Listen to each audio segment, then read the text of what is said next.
Hey, you're watching 10 Minutes of Marketing. Today we're going to be talking about what makes good design, brand identity, a little bit of brand consistency, and today our expert is Angelina Pecoraro from Modernize My Site.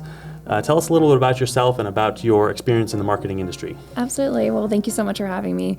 My name is Angelina. I am the creative director at Modernize My Site, and I have a background in marketing and branding with federal government and private industries, and I currently teach at Pikes Peak State College, teaching Adobe products and web design, and very happy to be here. Awesome. Well, tell me a little bit about, originally you were actually a designer specifically, right? A graphic designer? Yeah. Tell me what makes good design, and we'll just start there. Yeah, that's a really good, great, and loaded question.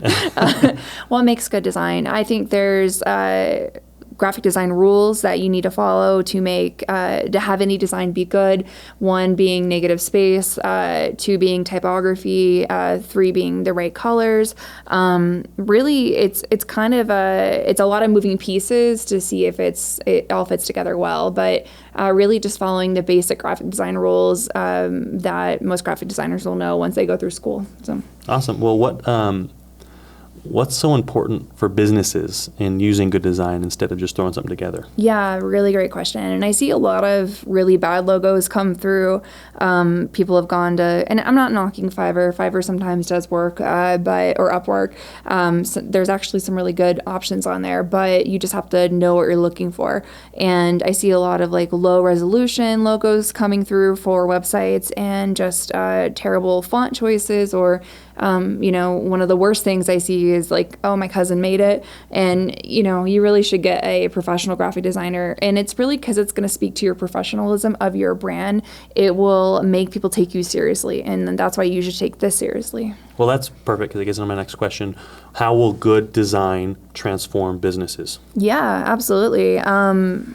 Well, I think we need to take it back to Steve Jobs and Apple in the 70s. He knew how important good design was from the very beginning. And, the Apple icon it's going to last in perpetuity. He did well with his marketing. So, good design will set up your reputation, for forever. And it's important to do your best to get it right the first time, and you're not having to scrap a bunch of old ideas. It's okay to redesign a logo, but do your best to get it right within the graphic design rules the first time with an experienced designer. Well, and that makes a lot of sense because I know a lot of people who start with with a logo that they threw together themselves, and then going into, once they are able to create a professional design, suddenly they have to find all their old logos and they have to eradicate the internet of their old stuff.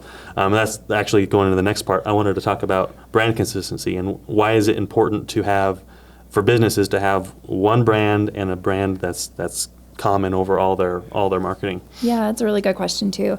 I think the most important thing that you have to realize when you're starting to put your brand identity out there in anything visual is that people will start to associate those graphics or that image with your brand, and being able to have it be recognized across different channels, whether it's social media or your website or a commercial, what have you, it's important. And I go back to this example a lot. Everybody would know like Pepsi or Doritos anywhere, even if you remove the logo, because or Coca-Cola, it's so iconic. So we know that is just ingrained. And I think Doritos even had a commercial not too long ago where they removed the logo from their commercial, and they kind of made a funny skit about how you guys know this is Doritos even without it saying Doritos. So it's your brand becomes iconic. People associate those graphics with it. So you should do your best to make it consistent. Why do you think business owners make the mistake of cheap design?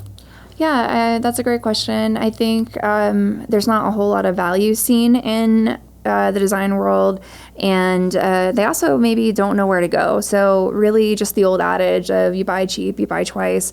Don't make that mistake. Just go to a professional in the first place and work with a professional to get it right. Let's go into the mindset of somebody who's going through a rebrand, going to get a new design. What should somebody be looking for? What should they be looking out for? Like what warning signs should they see also? Yeah, I think one of the biggest things that could be a red flag is completely overhauling your design, based on your original design without any hints of your old design. I think you should always find some way of relating it back for consistency. And, that might be the word mark or the color or the symbolism. You should always try to find a way to relate that to the history and the legacy of your company. What are some of the bad things you've seen in the design world? And maybe even tell me a little bit about what's trending right now, too. Sure, yeah. So to go with the trending question, I think always good design, and the classics are trending. Negative space, you keep seeing come up again and again. Actually, that kind of blends in your other question. What we see a lot is clients saying, there's too much white space, fill it up. And, you don't want your design to look like an episode of Hoarders. You just don't. So you want that negative space, that room to breathe. One thing I'm seeing come in a lot is the Y2K kind of graphics coming back. So like those early 2000 graphics. I'm not a huge fan personally, but that is a trend coming up in 2023. And then a lot of illustration with more like three-dimensional kind of looks is coming up on websites in particular. So nice. So here's the big question for the day.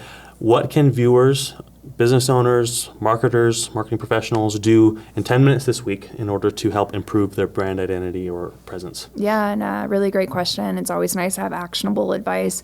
I think the biggest thing I see clients doing is coming to us and not knowing where any of their assets are. So it's really important to collect all of your logo files, all types of them, whatever you have from your graphic designer. Preferably, you should have both, it's called a raster file, and so that is photo, and then a vector file, which would be like a EPS or a PDF, that kind of thing.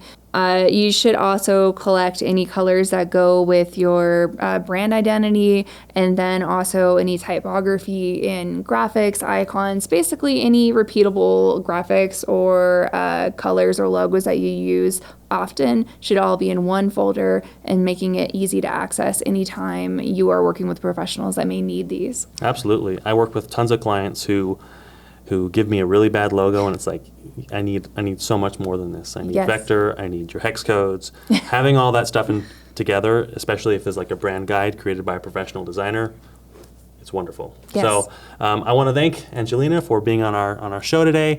Thank you for all the knowledge you've shared. Thank you. As always, if you guys don't take these tips and utilize them, then they don't really mean anything. So take action, use these to help your own marketing, help your brand consistency and identity improve, and let us know in the comments what you found helpful in this video. We'll see you guys next time.